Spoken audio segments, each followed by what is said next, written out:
Welcome. Can you hear me? I can hear you good. Can you hear me? Now I can. Yeah, I think it was mute when you first logged on, but How you going, David?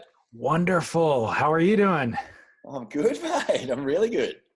Yeah, I mean, you're probably living pretty high right now coming off of the release of that.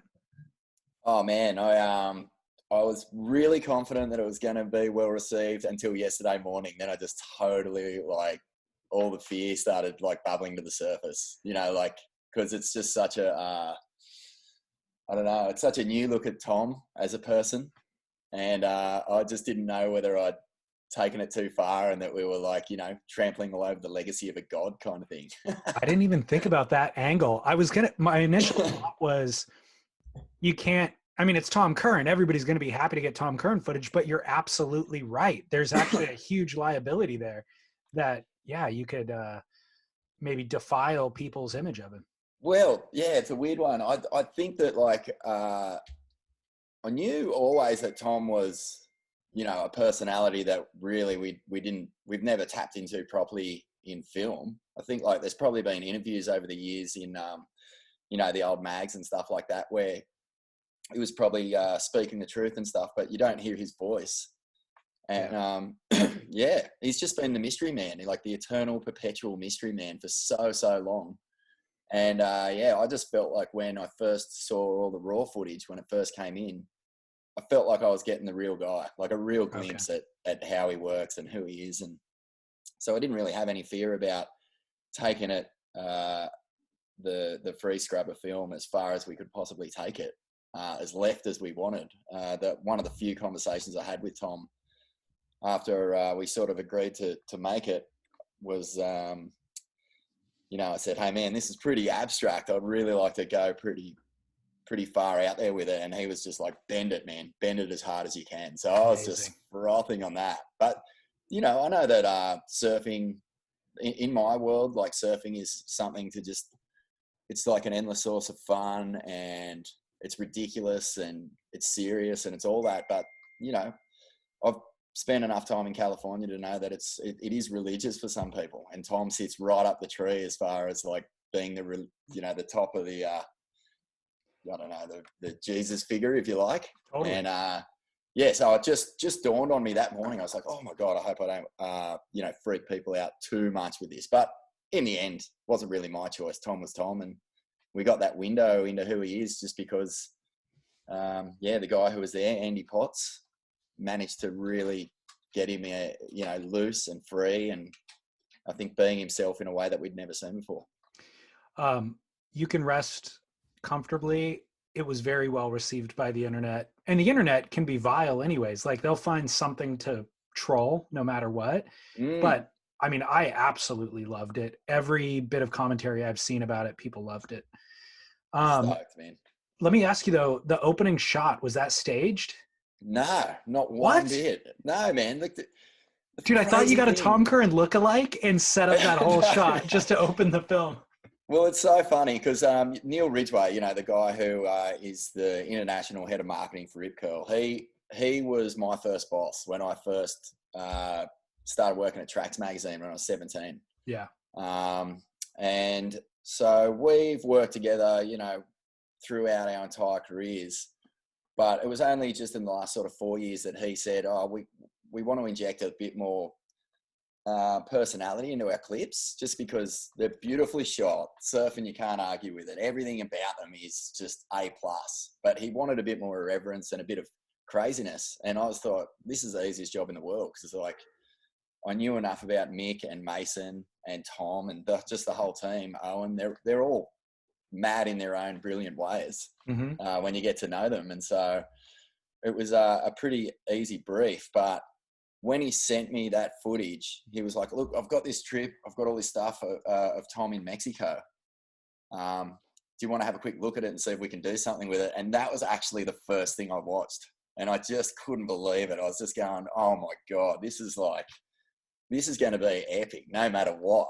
And I said to him when I first got it back in contact with him, I was like, mate, you could run all of this footage, just as it is, uncut, and it would be a revelation. People would sit there because I sat there just mesmerized by the entire, just hours and hours of footage. I was just going, this is incredible. Like, I couldn't believe the on land stuff. I couldn't believe just how, just like we said, how loose and free Tom was, just how unguarded he was. There was just no hint of any sort of protecting anything, and or just being uncomfortable in front of the camera. And the surfing, I mean, that just spoke for itself. Like, you're watching Tom on a 2-foot perfectly groomed reeling right point, and this was before I got to the big day gear, and I was just thinking, this is incredible. And that was the one thing Ridgway and I completely agreed on. He was going, man, with the surfing, like, I don't think we really need to cut it that much, and I don't think we did. I think if there was a half decent wave in there, it made the clear. Wow. So how much did you leave out? Probably just waves that Tom lost interest in. Okay. Because I mean, at 15 minutes, I wanted more. It was like, if there was 45 minutes of it, I would have watched all of it. For sure, man. And that was like I think that we just did what you do. You log your stuff, and if there was anything half decent, we wanted it in. And it was just, and we kind of, it was a really tricky one, because you weren't looking for bangers. You weren't looking for these like big sort of glory moments that sort of act as exclamation marks on rides. And so I think that when we were putting together that whole headspace of like, what makes this like mesmerizing epic surfing? And it was just the poise and the balance and the absolute currenness of it all. Like, It's just so him. And I think that the best compliment really in some of the feedback that I've had is, I just wanted more, like you just said, mate. So I mean, that's always a great sign, because I think the hardest thing with a clip is keeping people engaged. For sure. So what I'm curious what your vision was as the director. What was the initial conceit, and did you feel like you executed it?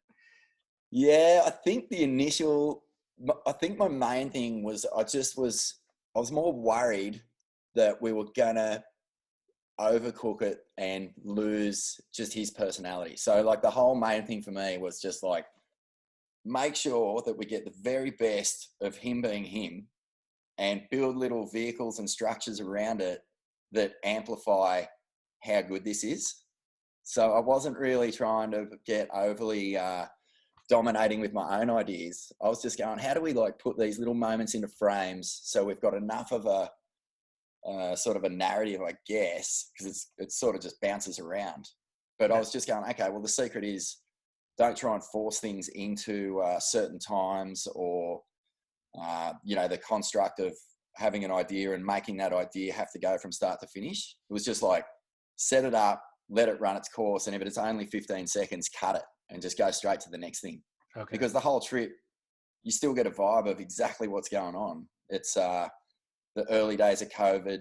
There's this sort of awkward, unsettling sort of like, why are we here? What are we doing? You can hear Andy Potts at one stage, really early in the interview, he says like, are we being naive, just being here and sort of like ignoring everything? And then Tom's just completely ignoring him. And, he's just... He even shushes him. Yeah. Which I was thinking is like, that's something that other people would have cut out of another director would have cut out of the film. And that is where I think your tone was spot on, is that it's not, it's funny, but it's not making fun of Tom. It's showing that he is kind of aloof and he's fully tuned in and aware, but he's shushing Andy, not because he doesn't want Andy to talk or hear about COVID. He's shushing him because he's like, who gives a crap about that? I'm playing this little riff right now on the piano. and I think that's reflected in the, like the font that was used for the dialogue, and by you misspelling words because Andy mispronounced the word. Like that was Bugs, perfect. Man. So Andy was the Australian. Was Bugs, okay. Yeah, so Bugs was chatting. I was just like, I think that Tom is actually just shushing himself. That's how I read it, because he accidentally puts that little drum track on, and then he's like, "Oh, sorry, we're talking about the search. We're being filmed. I've got to take this serious." And, right. But yeah, I mean, he's clearly like just so disengaged with like what's going on in the world and uninterested. Like it just seems like he just wants to be where I don't know, he's just in the moment so heavily. And all of that sort of like having to think about all that other things, it almost, you can see while he's doing that, he's just more interested in not talking about it or doing anything else. This is why we love him. This is Exactly, exactly man. how I want to live my life. Because even right now, before I came in to do this, I was talking to my girlfriend and I was like super stressed out. I'm trying to do some stuff on the website and it's crashing. And I hired a freelancer and he's kind of not replying to me. And I told her, I go, tomorrow everything will be fine. Because even if this guy bails, I have a backup of the site. I can hire somebody else. We'll reinstall the backup. And within 24 hours, everything will be fine. I need to learn how to not feel the anxiety for this 24 hours. Yeah, that's a really like, hard thing to do. I know, totally. But that's what Tom's doing, is like, yeah, sure, there's a pandemic out there somewhere. I don't know. I've got an empty Point Break right out in front. Who cares? Like, that's what I'm doing. It's just, it's wild. I mean, like if you think back to that how uncertain we were all feeling about like what's going to happen, how's this going to play out, and you put yourself in that mind space and then watch this, and it definitely takes on a whole different feeling because you're just going, this guy just doesn't care. He's just like cruising. And actually, the one thing that I was kind of relating to though was just the longer they're there and the more he starts to sort of entertain himself, the more I started to begin to relate to it because I was going, man, we're all in lockdown. We all had our own ways of coping with it. But you were definitely at times going, where is this going? Like, what's going on? Where do we go from here? Totally. And but I think he did it better than most of us because he had empty waves that just looked incredible. Oh, I mean, he ended up He ended up in the perfect location. How did Andy? I don't know Andy Potts. How did he end up on that trip? Look, I actually haven't spoken to Andy. We've only exchanged just a couple of messages, but I know that he was sort of, I think he was employed to actually go on it and get down there. But then everything started shutting down and he got stuck there and he went up to the border to try and get back and they wouldn't let him in.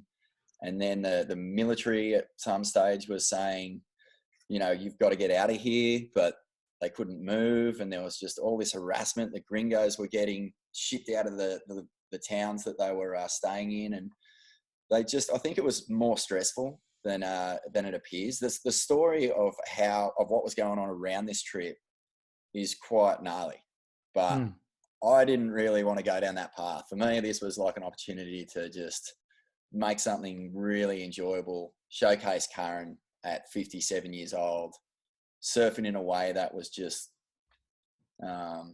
so enjoyable to watch, super relative, but also just, I don't know, it just was like a full wake up call and a reminder of just like how fun surfing can be when you're not trying too hard. Yeah. Like he just takes off. He's just in the pocket. He's perfectly poised. His balance is perfect. The little 20s that he's on look so good, especially those new CI twins that he's riding in there. And it was just like, wow, this is so refreshing. This is surfing like as it should be for all of us.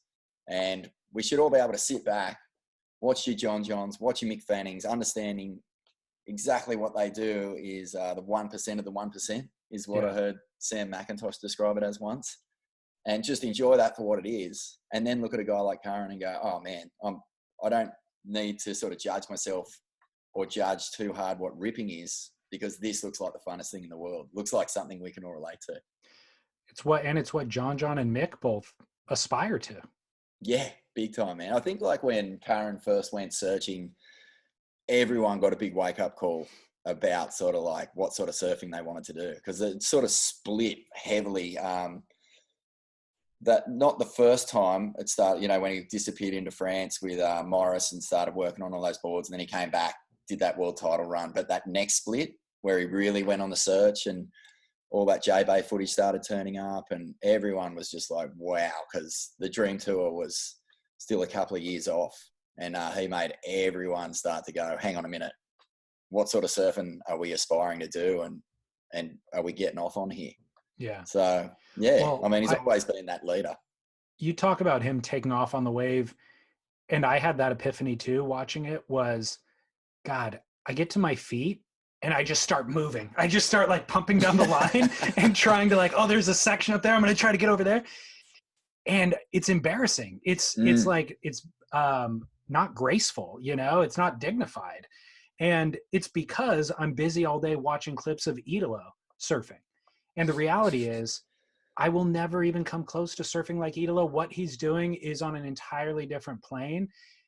And so is Tom, but at least Tom's is aspirational, where it was a reminder as I'm watching it. I go, oh, I can get to my feet. Oh, what do I do then? Oh, you just stand there and you wait for the wave. And then you see your opportunity and you just sit into your hips and you push into the board and the board takes you there. And I'm like, oh, it's so simple. This is all that I need to watch. Delete everybody else. Just watch this over and over. And I still won't achieve it, but it's relatable. Yeah. I talk about this with Kidman heaps because last year I was just struggling to find good boards, and I loved that podcast you did with Ank. It was so cool to just hear him. He's just a board aficionado anyway, but you know, he's sort of someone who I talk to for advice about what's going on, and it's just like, I feel like when I'm surfing now, like I get off on just being in the right place at the right time once. Totally. And so I think, all these different influences and the ways that you want to, perform can just be stripped back to such minimal feelings. And I reckon that's why this clip is actually sort of connecting with people, is because, it's like we get to see Tom and it's really genuinely funny without trying to be, because, it's all based on just how he's behaving. Yeah. But the surfing in it, man, is just so fun to watch, isn't it? It's just like, you just can watch it and, like you said, over and over and just be going, what's he doing that is just so alluring here? And it's pretty much nothing. Yep. That's so weird. You're right. It's stripping it down to the minimal form. And it's related to his headspace, though, of being in the moment, being present, and just shutting everything out and just being right here. You don't need anything else, you know? Nah, it's a good feeling. I got a question for you. So I'm wondering like surfing's crowded and more busy than it's ever been before, right? Because everybody in 2020 had free time on their hands. Surfboard sales are booming, all these new people in the water. Can those people, the new surfers, the Vals, can they appreciate Tom Curren? Let's presume they don't have a context for who Tom Curren is, like you and I do. They're new to the thing. This clip drops. They watch it. Do they appreciate it, or do they appreciate seeing Idolo fly through the air? Whew, what a good question. Man, that's a really good question. I guess it just depends on what sets you off. Like, I don't know. Like, you and I have the whole legacy of Curran from, 17 to now to 57. So that journey is something that has always been bewildering and exciting and mysterious. And so, we watch it with this massive filter. What it's like to try and understand Curran without that filter, I've got no idea. But I would imagine if you're seeing a clip like this and you're getting kind of past the, I don't know how abstract sort of it's all put together, and you're just looking at the surfing, then you'd have to be able to take away just how beautiful it looks at the very least. Like, even if your understanding of style and all that is minimal, just to see a guy who's, like I say, 57, I don't want to go on about that, but like, to be as green-limbed and as sort of agile, and to have that much spark in your surfing at that age, effortlessly, like, it looks so easy. For sure, there's got to be takeaways. It's a hard one for me to answer. I guess, like, I don't really have a problem with people learning to surf. Like, more people surfing, in my view, is a good thing, because I just think it's just such a fun thing to do that brings so much joy to my life. Like, I think it makes me a better person. I hope it does, and hopefully that would spread for everyone's experience. So you'd have to talk to them, mate. I don't know. That's a hard one to answer. I really don't know. But I feel like just watching good surfing when you really love it, it stands out for reasons that you can't quite articulate anyway. So Yeah. yeah, I, maybe. I would like to think that they would be able to appreciate it, because I think that beauty and style is its own like reason for being, you know, and is it Mm. you can appreciate it regardless of context, you know? Yeah, you're talking about like, like you're looking for a connection. You just want to have an emotional connection Yeah, with whatever it is you're giving your time to. If you're giving your time to a surf clip, I mean, one of the big challenges that I think every filmmaker has is like they want people to feel not like they're watching something cool, but that they've got a genuine connection to it, an yeah, emotional reaction. Like, and I love the feeling of making people laugh, stoking people out, and giving them surfing that is, you know, incredible. yeah, Whether it's Mick, Mason, Tom, whoever. yeah, But most of the time, when you're dealing with these sorts of characters, their personality is so strong within their surfing that you almost have to try hard not to blow it in some totally, respects. totally. But you're walking a fine line always. I reckon you kind of like, you can get lost in your own self-importance, and you either put too much stuff in that doesn't need to be there, or you stress too much and you take too much out, and it's just a big dance, man. Like all those filmmakers, like all my favorite filmmakers at the moment, whether it's like Andrew Kidman or Toby Cregan, Jack McCoy, Joe G, like all of those guys who are absolute legends. Taylor Steele, obviously, like they're just masters at making you feel like you're a part of something. And that's why I think that this feels good, because everyone's going, yes, I'm connecting Yeah, with surfing I relate to, surfing that I loved when I was a kid, surfing that still means something to me now. yeah. That's a cool feeling. Well, my girlfriend doesn't follow surfing at all, and I never make her watch surfing. But last night, I was like, hey, do you mind if I put this on the TV in the living room for 15 minutes? She sat next to me. She watched the entire thing, like, which she never has before. So I think that that speaks to something.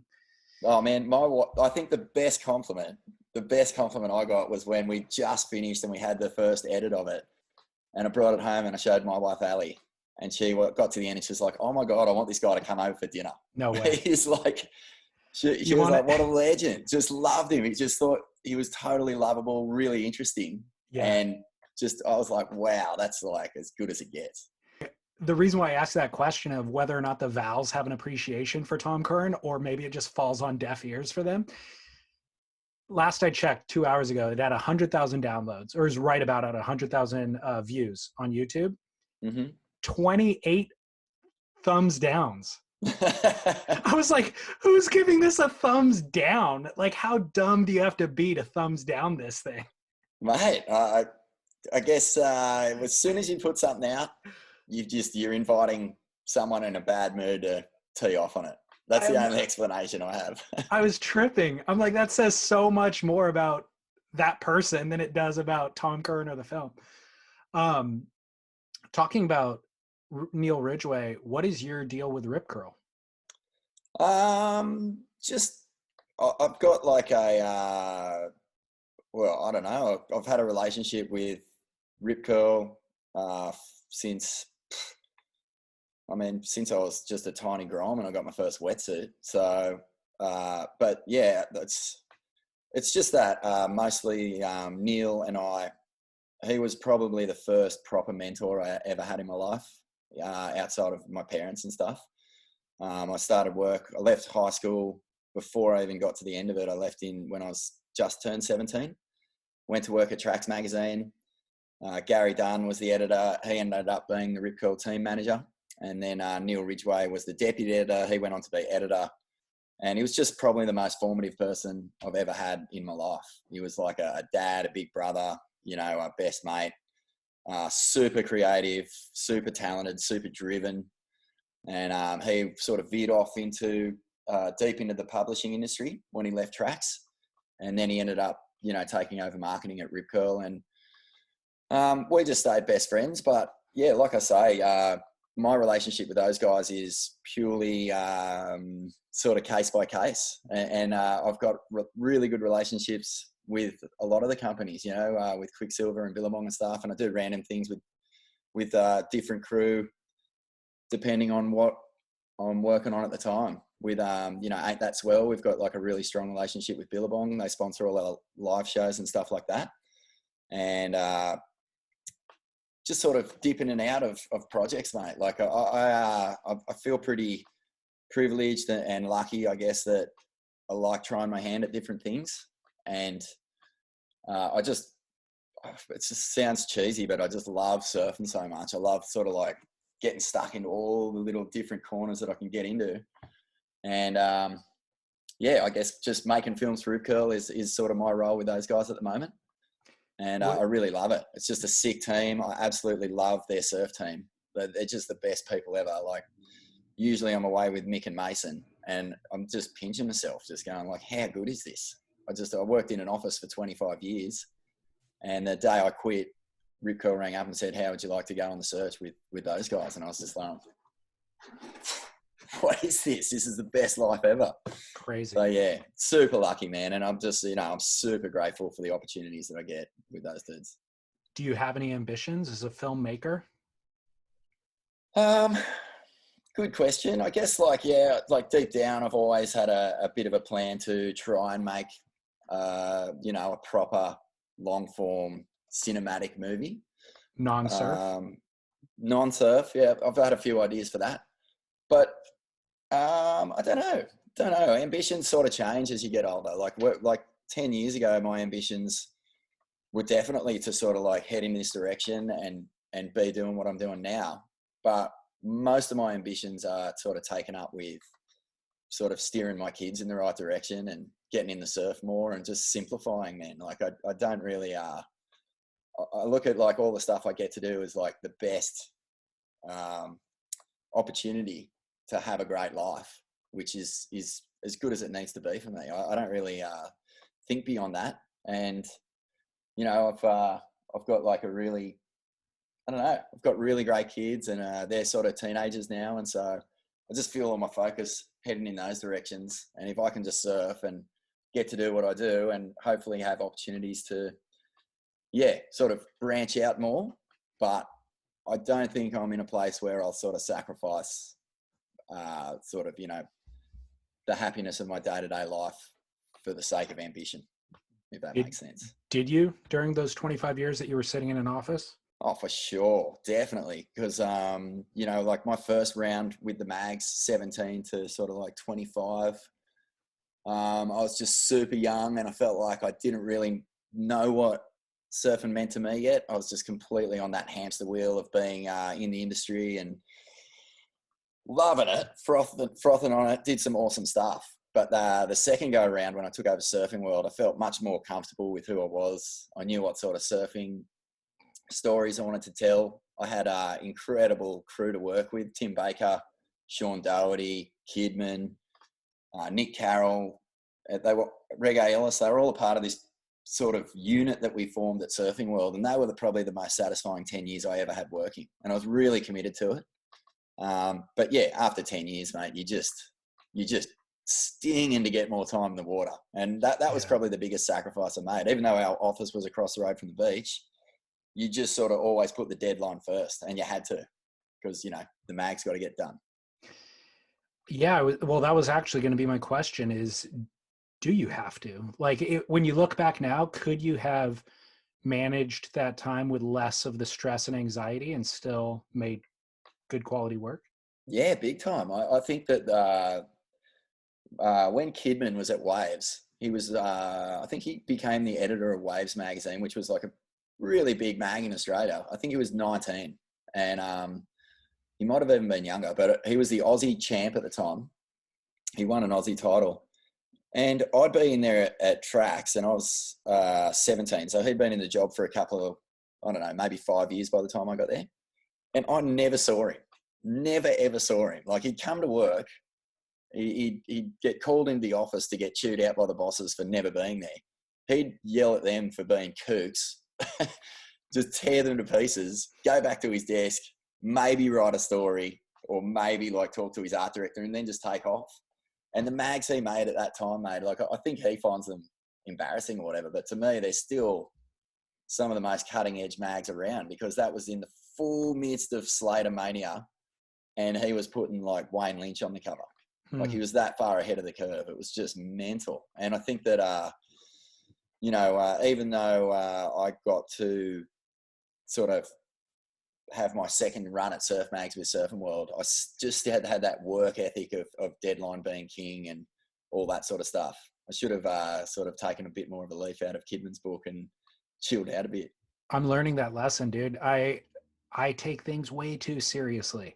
And in with very little hindsight, I look back and I'm just like, what was I thinking? You know, Mm. and as a result, I've structured my priorities incorrectly. Like I have not surfed nearly enough for the past 5 years that the podcast has kind of been growing.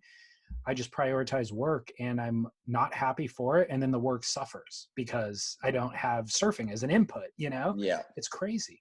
And it's hard, man. When things get on a roll, you feel obligated to sort of really take advantage of that. And, but definitely after that Surfing World stint, when I left, I was like, that's it. Like having fun is paramount over everything else. Like, and not that, you don't have priorities and things you've got to do. Like I've definitely got that part of your life is unavoidable and it's worthy of, paying attention to, or everything will fall to pieces eventually. But I think the main thing is that, all that stress you're talking about. I mean, I've got a podcast with Jed Smith here, Ain't That Swell? And mate, we release potties with no regularity. It's the biggest shit show ever, but the payoff in that is that it always is fun.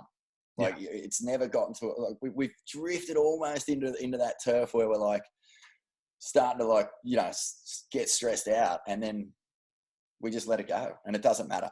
Good. And it feels good. It feels good because like you can approach that stuff and with that attitude, and you, like you said, you're going to get up the next day, you'll be in a different mood. You can actually even approach your problems with enthusiasm rather than being stressed out about them. So sometimes It's just best to just not stress. Totally. Yeah. I was going to ask you about Ain't That Swell later, but we might as well do it now since you're talking about it. The first thing I was going to ask you is what's the production schedule? Because it is so sporadic. Mate, absolutely. If Smithy's around and I'm around and we're both in the mood, we go, let's do it tomorrow, and that's it. That's There's amazing. almost no schedule there. It's been so sick though, because one of the real one of the real sort of like responsibilities that I felt when I took over Surfing World was that mag was sort of our version of Surfer. It kicked off in '62. Guys like Nat Young and Midget and I don't know, Tom Curren and Terry Fitzgerald and these guys, they still read it when I took over. It was like, and Kai Fitzgerald actually said to me in the car park the day before I started, like, oh, I hear you're taking over Surfing World. Don't fuck it up. And I was like, oh, cool. Okay. No pressure. And so I kind of like, even right up until my last day, never really let myself just cut loose with the title. I just felt like I had to keep in mind everyone who loved it and still used it as an anchor. As their sort of voice, as their connection to everything that was going on now. And so, once we hit Ain't That Swell, I was able to really just sort of let the shackles off and find my own voice a bit more.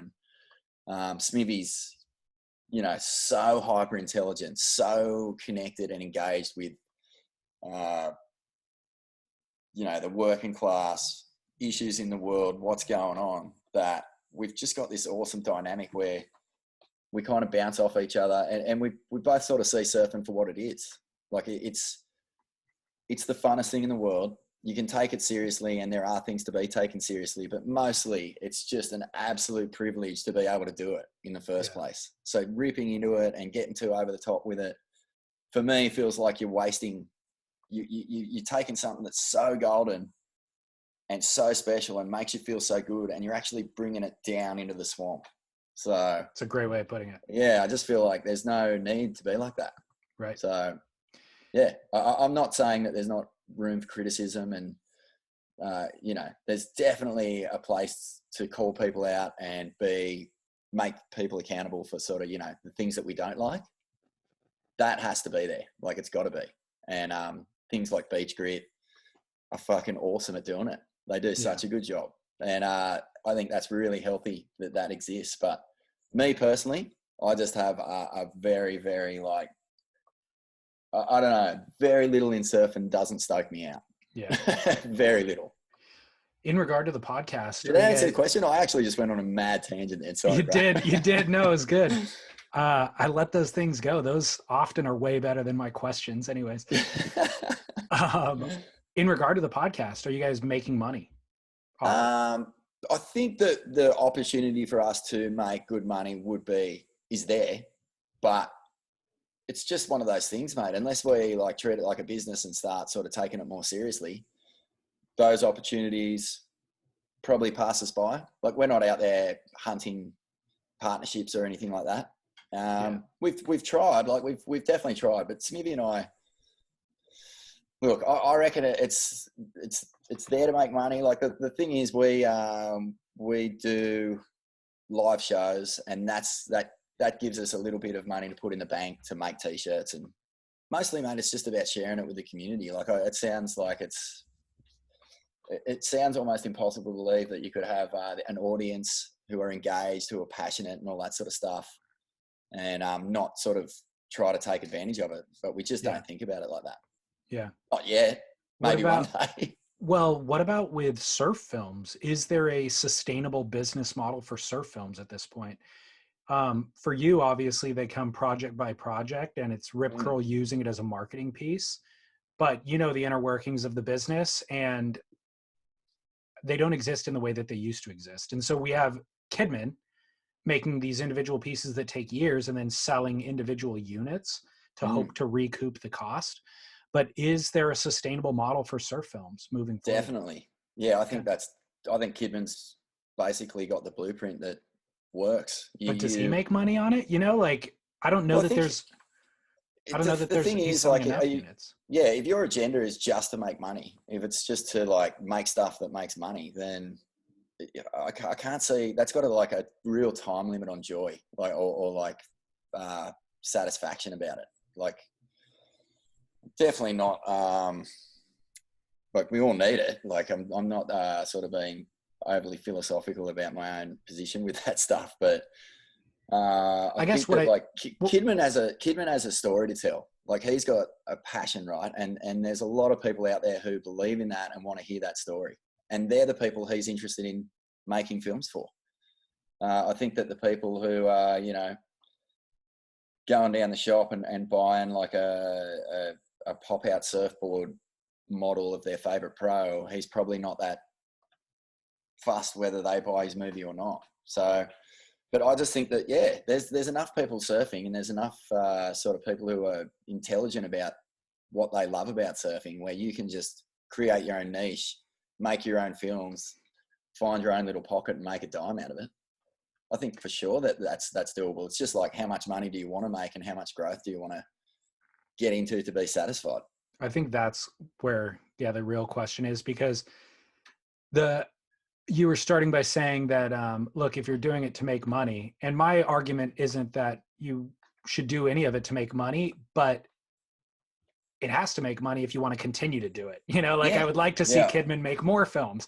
I would like to see you make more films. And so if there is a profit involved, then of course, Neil Ridgway can throw more projects your way or what have you. And so, I mean, I try to be diligent about that too. Like with a podcast, if it doesn't make money, I can't go on for another 8 or 10 years devoting 40 hours a week to this thing. You know, like, I got to figure out the model just to justify the workload, kind of. But like you said, not for the incentive to buy a mansion or get rich or something, just to justify. It's just a balance, man. If you don't have that back end sorted, then you're going to get stressed out anyway. So like, you've just got to find that balance. But to me, like I say, I think there's enough people surfing where you can, if you've got a passion for something, it's just about valuing or having the faith in what you're making and what you want to tell to put a value on it. Yeah. And then if you're on the right track, that value will be respected and invested in. Totally. And then, hopefully you can keep going. Yeah. By the way, Postcards from Morgs. Yeah. It's freaking amazing. Cheers, man. Who even came up with that concept? The concept Uh, and the script were unbelievable, and Morgs the, was so good. yeah, mate. Yeah. Well, the concept was Ronnie. My brother actually came up with that because I was sitting with him and I was just going, there was no travel. You couldn't even leave the state. And, like I don't think we've ever had that in Australia that I can remember where you weren't allowed to go from New South Wales into Queensland. It's just, I can't remember that ever happening. And so, yeah, Rip Curl, like we want to do a search trip. We just want to do it close to home. And what can we do? There's swell. There was heaps of swell. So I just sat down with Ronnie one day and just went, what can we do, man? He said, why don't you just, I said, I knew, the only thing I knew, I wanted to introduce Morgs to the world because I was like, when he qualified, even I didn't know who he was. And I was just going, this is madness. Like, who is this Aussie kid? You normally see him coming from miles away if they're going to qualify. And so I just knew I wanted him to be the center point. And Ronnie was like, well, why don't you just get him writing postcards home talking about the trip? Like I got to hang out with Mick. And then I just went from that into going on the trip. And we were going to like basically sort of try and do it how we did Outer Inner Space, where we just mic'd everyone up and tried to just get organic conversation. But it was just classic because Morgs hadn't really hung out with Mick before. So he was a little bit tentative around Mick. And even after the first couple of hours, I was going, oh no, this isn't really going to happen. So, because, Mick and Mason chatting is just hilarious. Yeah. But when you've got like a bit of a starstruck Grom hanging out with his idol, it's a bit more stunted. Yeah. So yeah, in the end, I just went, we just did it all on the fly, mate. I was writing it every single day, writing a new little scene, and it just somehow luckily sort of patched together well. The script All is miracle. hilarious. Yes. The script where he's like, hey mom, it's me, Morgs, or whatever. Like introducing himself to his mom in every scene. He's such a good personality, man. He's just such a raw, he's completely raw. I think even the High Performance Centre and Surfing Australia never really even saw him coming. Like he missed all of that, and then all of a sudden turns up to Sunset Beach, gets through the heats he needs to get through and qualifies. Just crazy. A miracle story. And yeah, he's just a full rough diamond. So yeah, getting to showcase that in that sort of framework was so fun. Well, I'm impressed that Rip Curl could kind of see your vision and actually get out of your way creatively and let you just pull that together. Has there been any change at the company since they sold to Kathmandu in terms of, putting the reins on you? Not one bit, not one little bit. I actually, the Rip Curl team in Torquay, ever since I've worked with them, and even before that when I was working at the mags, has almost stayed identical. Like I go into the office and it's all the same faces that were there 15 years ago. Awesome. Or longer, like in the upper management, it's all the same. And so, man, they've just aside from being like a company that must truly like value the input of everyone in the team, you know what I mean? Like if you've got that sort of leadership where you can say, all right, we hire you to do this job, you tell me what we're doing and where we should be going, and you can actually hear that, you're pretty much styling. And I think that like with the jobs that I've been hired to do with those guys, it's full blown just you go for it and just send us what you've got and we'll try and be as open-minded as possible. That's literally the brief every time. Amazing. And they had no idea what was coming with Postcards from Morgs. They didn't know that we had them acting. They didn't know we had a script. They had no clue. Dude, if you would have showed me anything other than the final product, if you involved me at any stage of development, I would have said no to all of it. I would have been like, terrible idea. Now, who's Morgan? No, but the final product speaks for itself, and it's genius, and it's like better than anything we've seen in a long time. So, cheers, man. Well, yeah, it's awesome having Mick Fanning is like an awesome ally with creativity, which is just like, I don't think people would really realize that, but he spearheads anything that's different or anything that's exciting or that's going to like present surfing in a new way. Good. Which is just like when you've got like sort of the number one guy and, basically, I mean, a global icon sort of saying, nah, leave it with us. We'll make sure it's good, and backing your sort of vision. You just know that you got to make it work. Awesome. So it's sort of like it's a double, comes at you from both ways. You've got the total freedom to do something good, but you've got the responsibility of all these like absolute legends putting their profile or their, you know, legacy or whatever you want to call it in your hands. Yeah. So yeah, you've got to treat it serious as well. What's your current role with Surfing World? Surfing World, I just am a contributing writer for Surfing World, but I just couldn't be more stoked that, you know, in light of everything that's happened, it's going to keep going. And Sean Doherty has bought into it with John Frank, which is just the ultimate.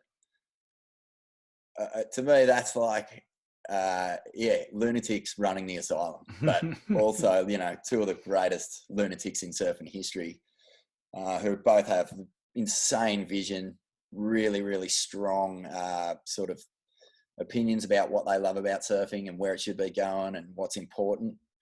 And to be a part of that family now, I think Nick Carroll's still involved, and it's just awesome, man. It's just one of those titles that I'm just so proud to have played a role in over the years.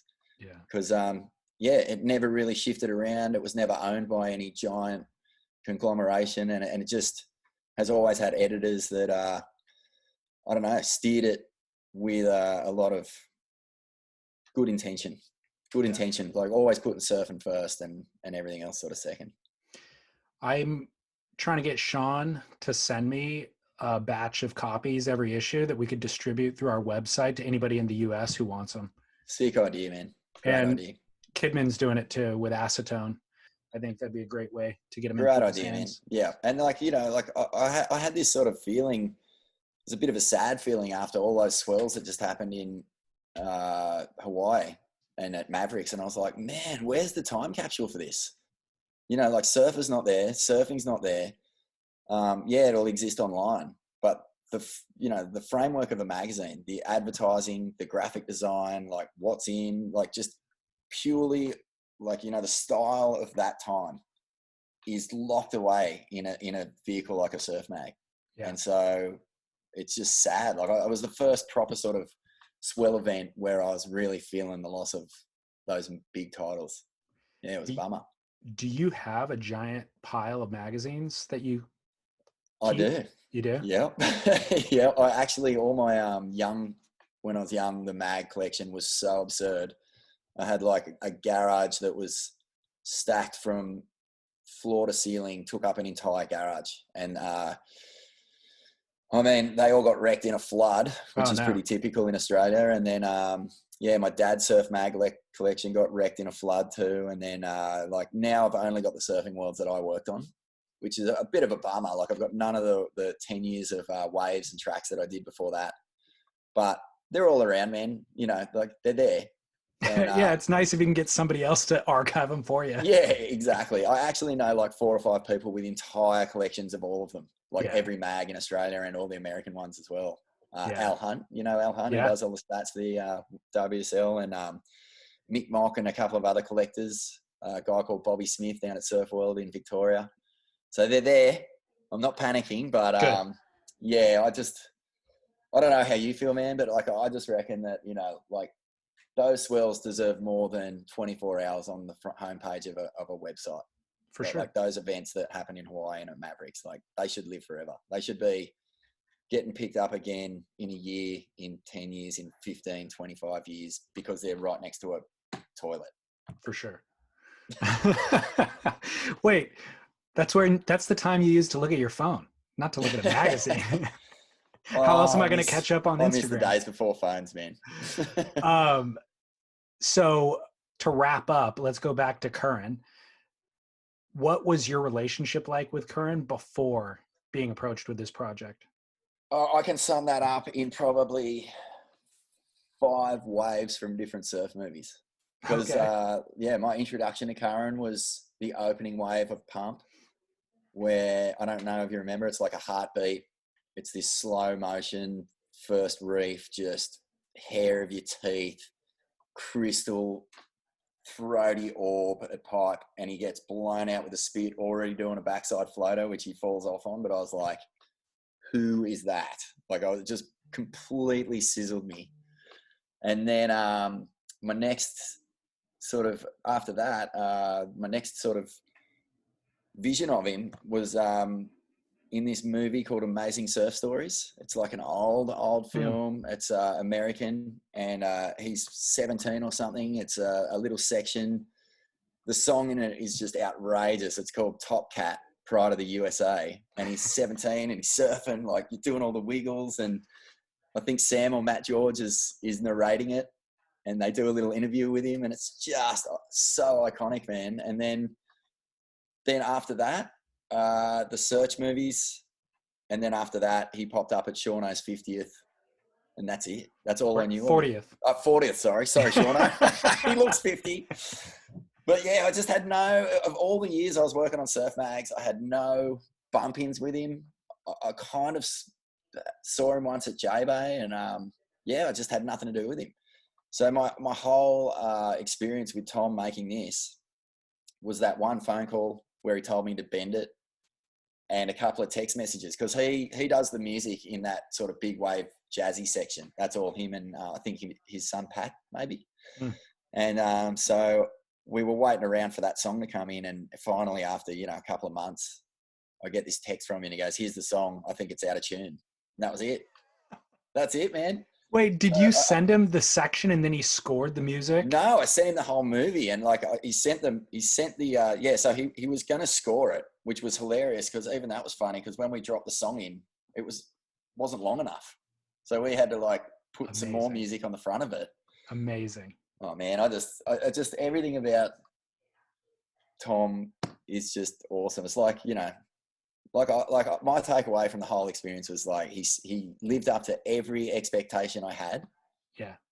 Which was kind of almost nothing, but at the same time, I came away from going, do I know anything other than he is exactly beyond description?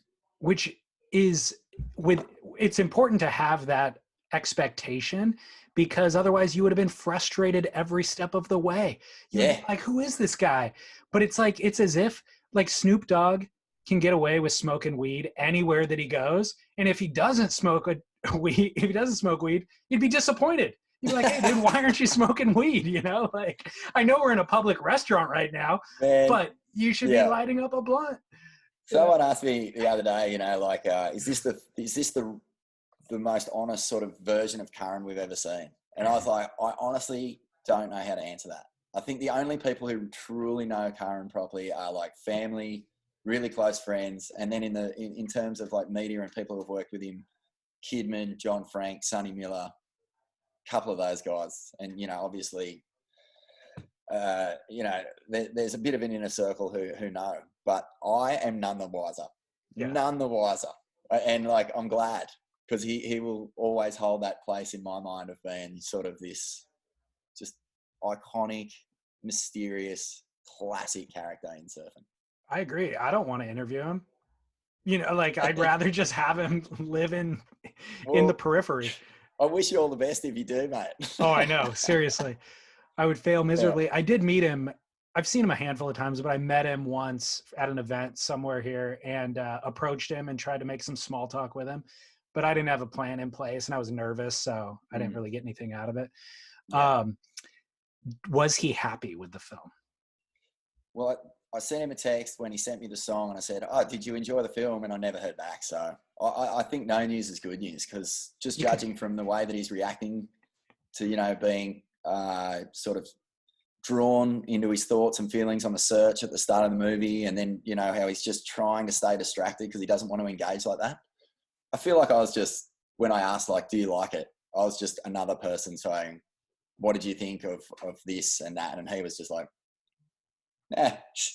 right. Just blowing me off, which I was happy with as well.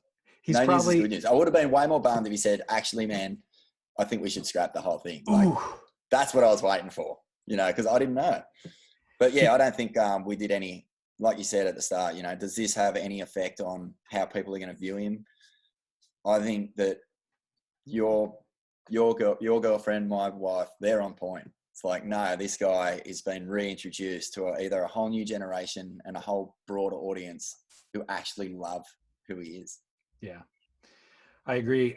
Do you think he bleached his hair blonde to capture Yes. some of Italo Ferreira's demographic?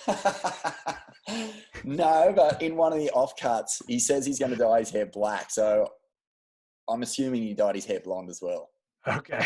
I mean, he did clearly, but I'm like, I've not seen a 56-year-old dude dye his hair blonde unless he's having a midlife crisis. I couldn't reconcile that my Tom Curren did that to himself. Yeah, man. Well, he's just living free. He's living free. Kidding. He's living free scrubber. He is. Okay, who came up with the name for the film? Mate, he did. It's right at the end in the very last credit.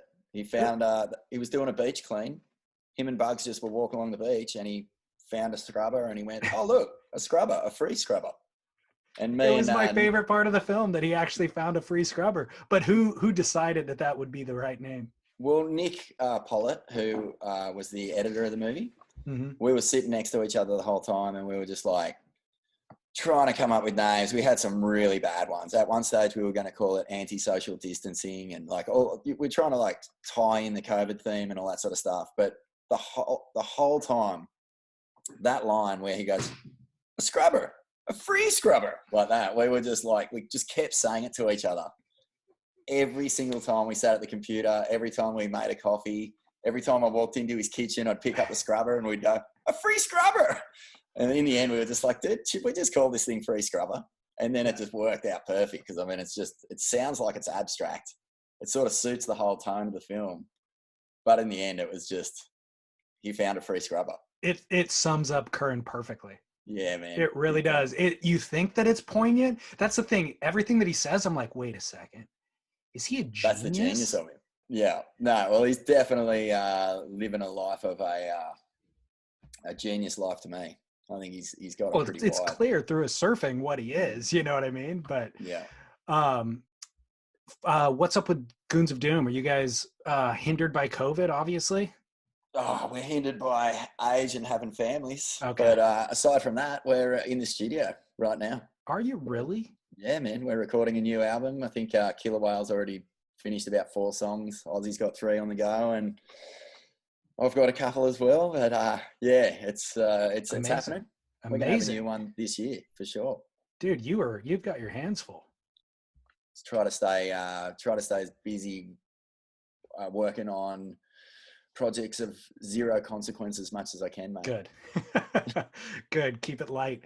What was the last surfboard that you rode? What are you riding right now?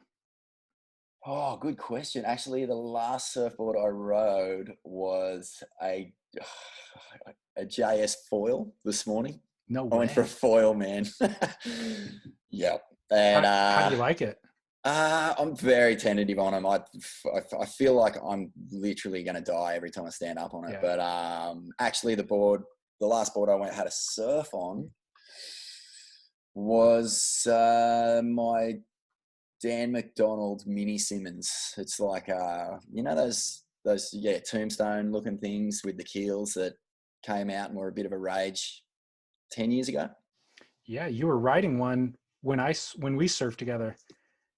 I don't know if it was the same exact board, but you were riding that board. Oh, okay. It's just my go-to, man. It's just really good. And I actually surfed it on a little right rip bowl at a beach near here after I watched that Mason Ho clip at XXX with Slater, where they swap boards. And I was just going, man, how come there's no waves around here like that? And found this little rip bowl and it was just doing exactly that. I had the best surf. And yeah, I mean, I've seen that those boards get written off a little bit here and there, and I love them. I've never ridden one. They're totally fun. Super straight rails, super fast. Not the most sort of like up and down boards if you want to be in the pocket, but who wants to surf like that after free scrubber? You just like go down the line, stand straight, do a couple of shimmies and you're styling. Amazing. Awesome. Well, hey dude, thanks for making this happen on such short notice too. Pleasure to talk to you, mate. Absolutely. Love your potty, love the combos. And I'm just stoked to chat. Man, I'm so stoked to see anything with your name attached to it. So when I saw the Tom Curren thing was coming, I'm like, oh my God, it could not be in better hands. So Cheers, David. That's awesome, congratulations on man. it. Thanks very much. Really All enjoyed right. chatting with you. Thanks, you too. Talk to you soon. Bye, mate.